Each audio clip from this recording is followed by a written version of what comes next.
Hello and welcome to Anatomy and Physiology 1120 at Vancouver Community College. This lecture is about pregnancy and childbirth. There's quite a lot of terminology, so you can underline the important words if you like, if you haven't heard them before or are familiar with them. A large part of anatomy and physiology is learning terminology, which of course you have to know when you're in the field. So another name for pregnancy is gestation. It lasts an average of 9 months, 266 days from conception to childbirth. The gestational calendar is measured from the first day of the woman's last menstrual period, and birth is predicted to occur 280 days from that last menstrual period. And the 3-month intervals are called trimesters. Yeah, so that's the gestation period, 266 days or so, about 9 months. Yes, if you were an elephant, it would be 22 months, 22 months of pregnancy. Seems that the larger the animal, the longer the gestational period. Yeah. And the smaller one, smaller animals, very fast. So, development. There is some terminology which may change a little bit from place to place, but we'll get familiar with the terms. Blastocyst is less than 2 weeks. This is division that's occurring in the uterine tract and the uterus before implantation. The embryo, whoopsie, embryo. All right, let's start again. Maybe I'll slow down my writing a little bit. That would be good, wouldn't it? Embryo is about 3 to 8 weeks old. Fetus, about 9 weeks to birth. I know sometimes I interchangeably call an embryo a fetus an embryo. Yeah. So, a newborn is a neonate.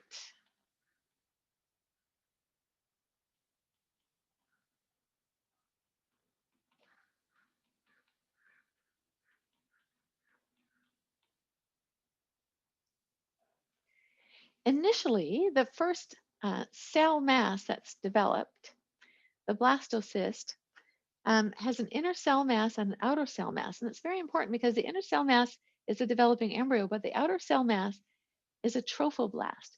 And that will eventually become trophoblastic tissue, which will provide nutrition. So implantation is attachment to the endometrium. So the placenta is not only maternal tissue, but also embryonic tissue, trophoblastic tissue, not embryonic, sorry, trophoblastic tissue.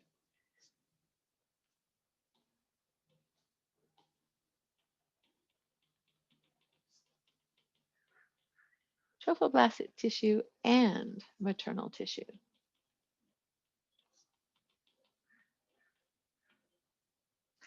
And the embryo is attached to the placenta by an umbilical cord.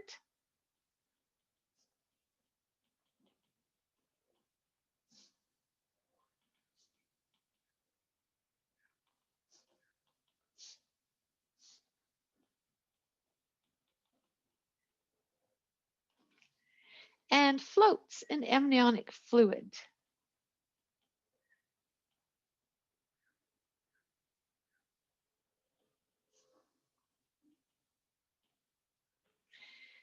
Yeah, so for the evolution of animals to be able to have offspring on land compared to in water, there had to be some way of suspending a growing embryo in fluid, in water. And so that's the amniotic sac, and the fluid is amniotic fluid. The embryo, the placenta, and membranes are called the conceptus.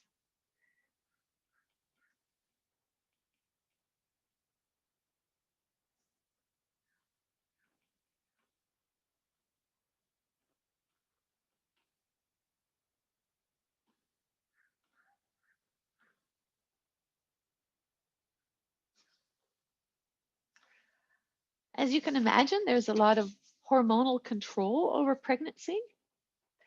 One of those hormones is called the human chorionic gonadotropin. So it's secreted by the trophoblast of the blastocyst within about 9 days of conception, and it prevents the involution of the corpus luteum. So the involution is shrinkage, so it keeps it from coming the albicans.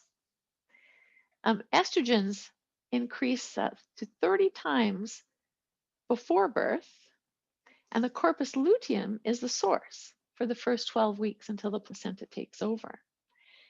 And the effects of the estrogens are to cause uterine enlargement, mammary duct enlargement, and breast enlargement. So there are a lot of hormones involved. Progesterone. Progesterone secreted by the placenta and the corpus luteum, those are the two sources. They suppress secretion of FSH and LH in order to prevent any follicles from developing. So in order to prevent further development of follicles. Also preventing menstruation and thickening the endometrium. It stimulates the development of acini in the breast tissue, part of the lactation system, secretory cells. Another hormone of note is HCS, human chorionic somatomammatropin. It's called the human placental lactogen because it causes the mammary to develop. Yeah, so it's secreted from the placenta in direct proportion to the size of the placenta. What occurs is the mother's glucose usage declines, and there is an increase of fatty acids. There are other endocrine sources. The thyroid gland increases 50% in size and increases the basal metabolic rate of the mother. The parathyroid glands also enlarge and stimulate osteoclasts to release calcium from the mother's bones. This is an interest of the embryo's nourishment. Aldosterone secretion increases fluid retention and leads to an increase in the mother's blood volume because the blood volume is now required for nutrition of the embryo.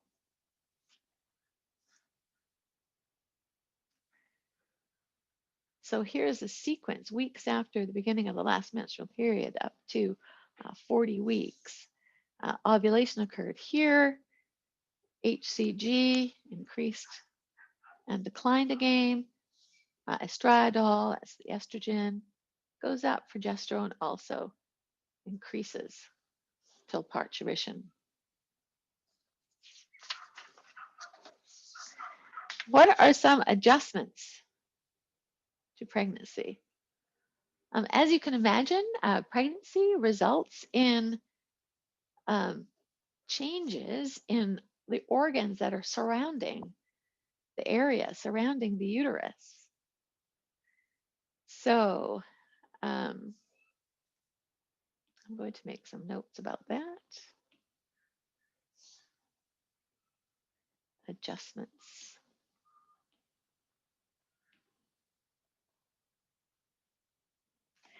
There's adjustments to the various systems.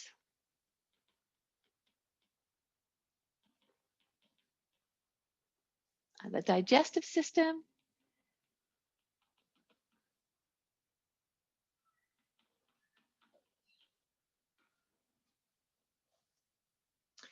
We'll start with the digestive system. What occurs? Nausea for the first few months, but that is also variable.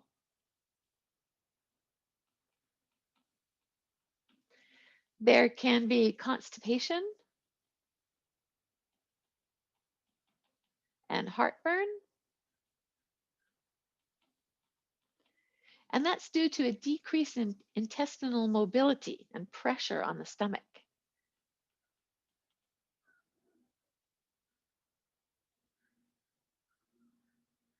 Sorry, not increased. Hello. Decreased.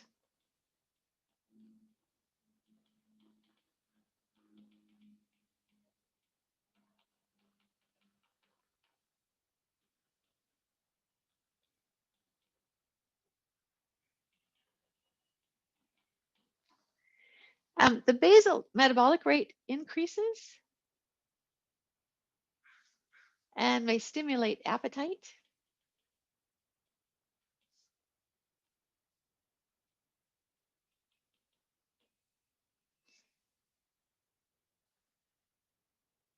Healthy weight gain, about 24 pounds or so. The placenta stores nutrients.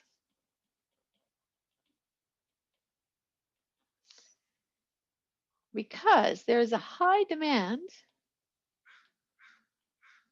I mean, one must remember that through mitosis, the embryo is growing at an alarming rate, really. Not quite as fast as herons. Heron chicks grow a lot faster. They gain about, I think it's 40 grams a day.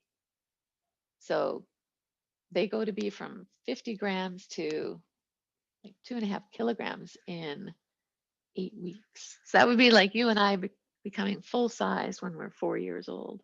But they become adults very quickly. But that's through their whole life, of course. So a high demand for proteins, of course. The cells are dividing very quickly.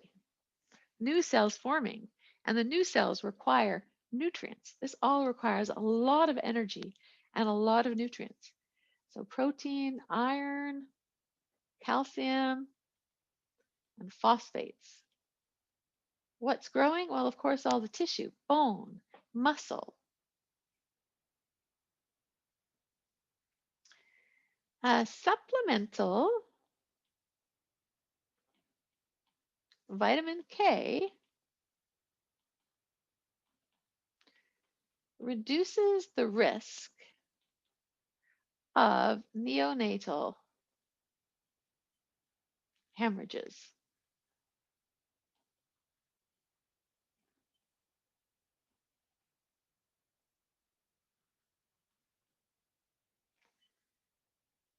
In the brain during delivery.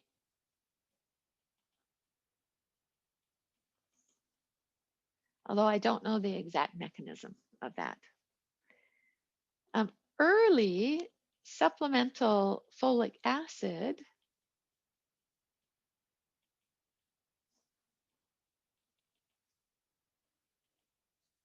those are B vitamin,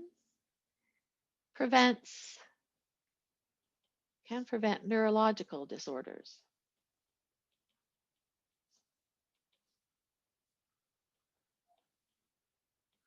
Like spina bifida, for example, and anencephaly.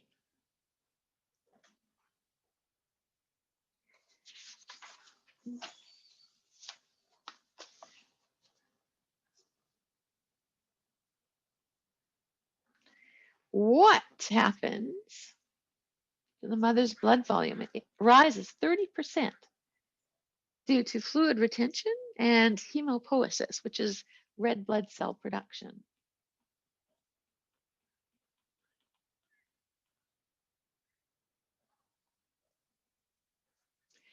By full term,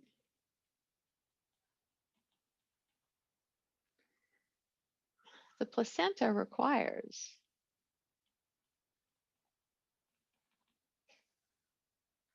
625 milliliters of blood per minute. So that's an enormous volume. A cardiac output rises by about 30% by about 27 weeks.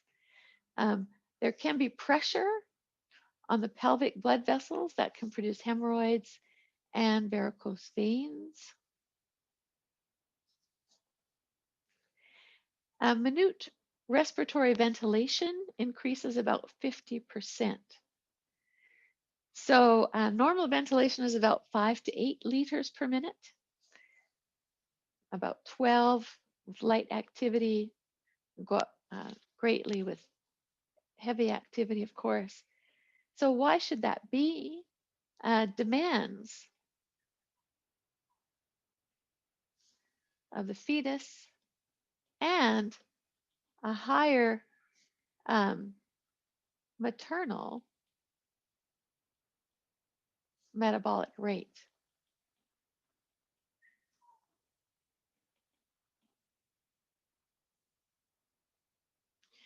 Yeah, so the ability to breathe deeply is affected with an increase in the stages of pregnancy.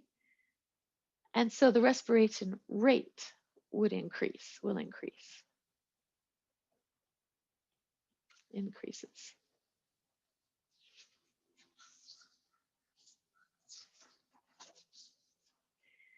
And adjustments to the urinary and integumentary systems.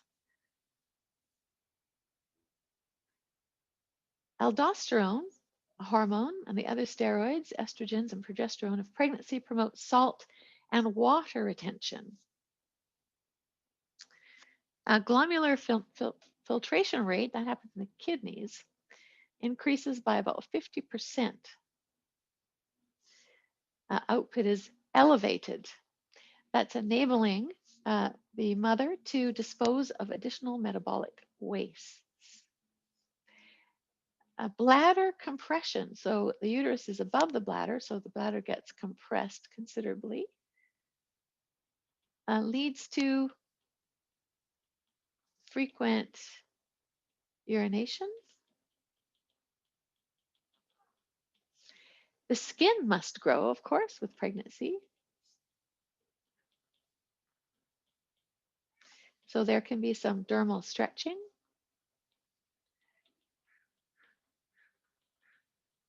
Which leads to stretch marks.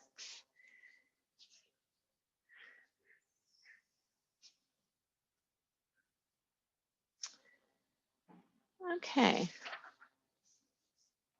Well, we're going along quite nicely, so I think I'll just continue on if that's okay.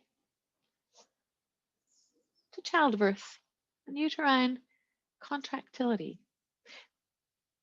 Yeah, okay. I will do this first while we're at it, and then show you an animation that I found, which is quite good. Yeah, parturition is the process of giving birth by means of contraction of the mother's uterine and abdominal muscles. Braxton Hicks are weak contractions occurring throughout gestation, also known as false labor. Progesterone inhibits contractions while estrogen stimulates contractions. So nearing full term, the posterior pituitary releases more oxytocin and the uterus produces more receptors in readiness. Oxytocin directly stimulates myometrial contractions, that is the muscle in the uterus, the smooth muscle. And it stimulates the fetal membranes to produce prostaglandins, which are synergists of oxytocin, meaning that they work together. The effect is stronger for contraction with these two hormones working together. The fetus secretes cortisol, enhancing estrogen secretion and oxytocin, stimulating prostaglandin secretion. So all of these hormones are instrumental in assisting myometrial contractions. So labor contractions begin about 30 minutes apart and eventually occur every 1 to 3 minutes. Periodically relaxes in order to increase blood flow to the placenta and the fetus. Contractions are strongest in the fundus. That was the top musculature of the uterus, the fundus, and the body pushing the fetus into the cervix.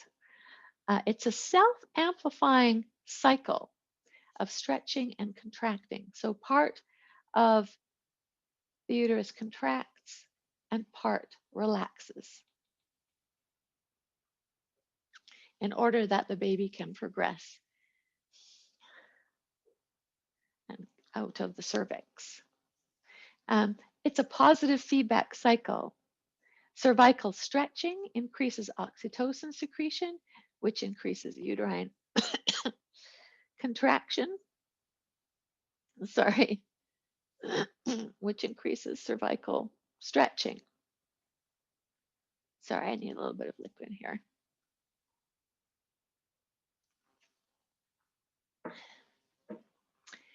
The second reflex arc is from the uterus, the spinal cord, which stretches, and the abdominal skeletal muscles, which produce contractions that help to expel the fetus. This is one of those things that makes a lot of sense when you're actually watching the video, so I'm glad I found a good animation of this, of labor. The pain of labor is ischemia, or insufficient blood of the myometrium. Also stretching of the cervix, the vagina, and the perineum. So sometimes an episiotomy is used, a small cut to prevent tearing. There's a large head of this fetus, but there's a narrow pelvic outlet because humans are bipedal. We have bipedal locomotion, which requires a small pelvis. Stages of labor: early dilation, a widening of the cervical canal by effacement or thinning of the cervix to reach 10 centimeters, diameter approximately of the fetal head. Rupture of the membranes, the amniotic membranes, and loss of fluid occurs in this stage. Late dilation, 10 centimeters in 24 hours or less.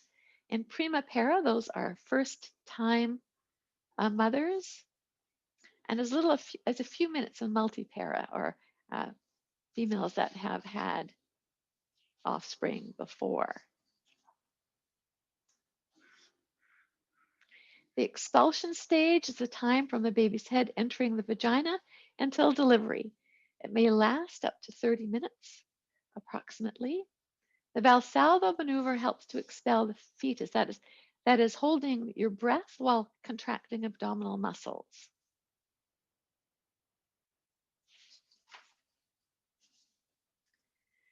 The placental stage, it continues uterine contractions causing placental separation. About 350 milliliter blood loss is normal, but some postpartum hemorrhaging can occur if expulsion is not completed. So let's see, this is crowning. So this is the first indication of the head, the emergence of the head. And there is the placenta and the fetal membranes.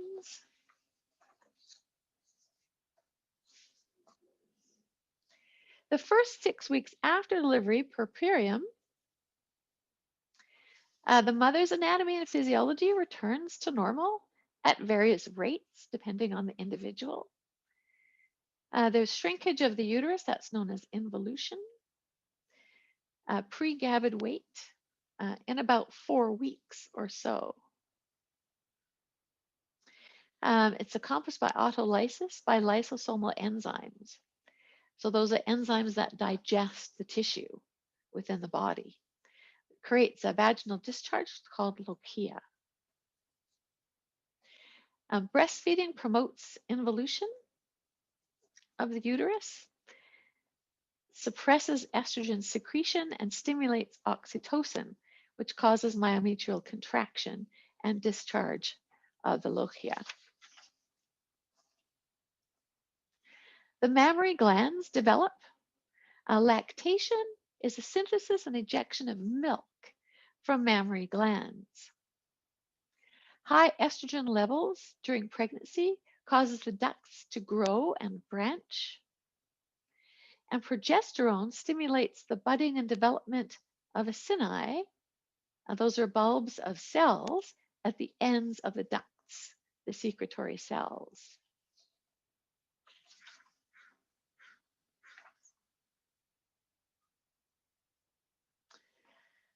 The substance of lactation is colostrum and milk. A colostrum is formed in late pregnancy. It's similar to breast milk,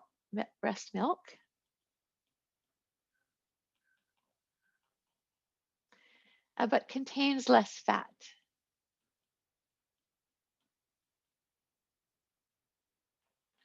So it's thinner. It's early nutrition.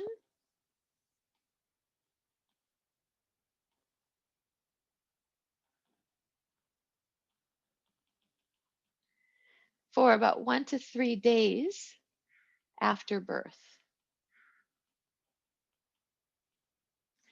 It contains, importantly, very important things, IgA protection from gastroenteritis.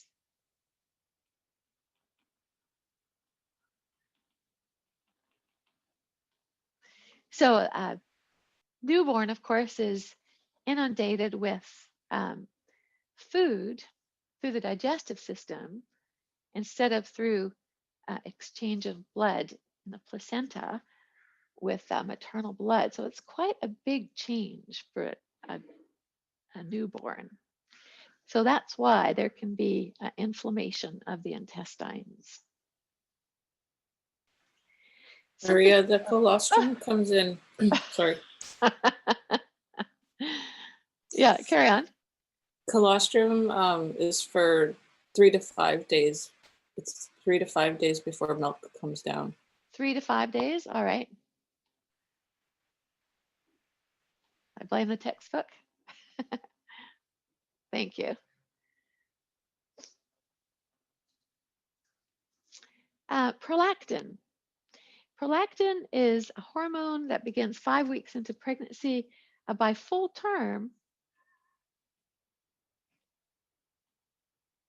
is approximately 20 times the normal level.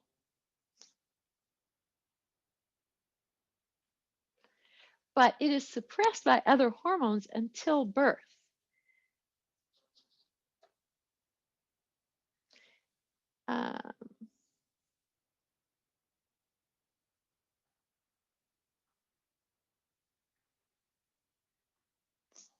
Prolactin secretion. So it is possible 5 to 10% of women may become pregnant again while nursing, even though there is some suppression of hormones that could result in pregnancy. So here's what happens with prolactin and lactation. Prolactin surges during each breastfeeding. So it's an interesting system that mammals have. Only mammals do this through mammary glands. That's why we're called mammals. Milk ejection, or otherwise known as letdown, is controlled by a neuroendocrine reflex. So it's a cyclic reflex.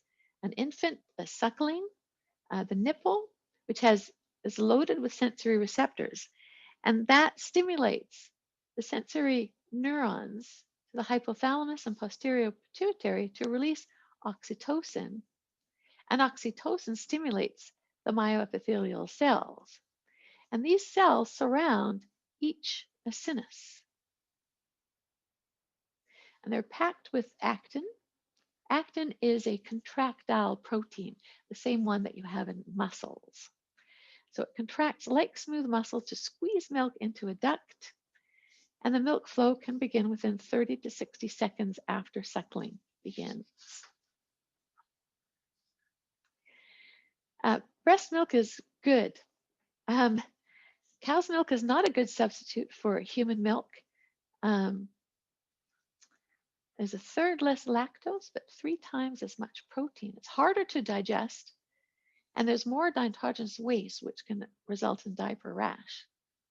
But colostrum and milk have a laxative effect, and that serves to clear the intestine of meconium, which is a green bile-filled fecal material in a newborn. Breast milk also supplies antibodies and colonizes the intestine with beneficial bacteria. A nursing woman can produce 1.5 liters per day, increasing calorie intake by 300 times and increasing calcium and vitamin D as well. So here is a micrograph of the acinus of a mammary gland. These are the myoepithelial cells, so these are the ones that will contract.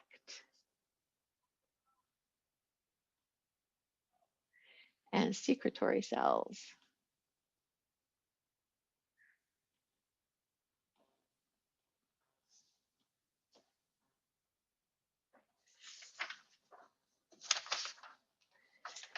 Okay, so I'd like to stop there. Thank you for watching.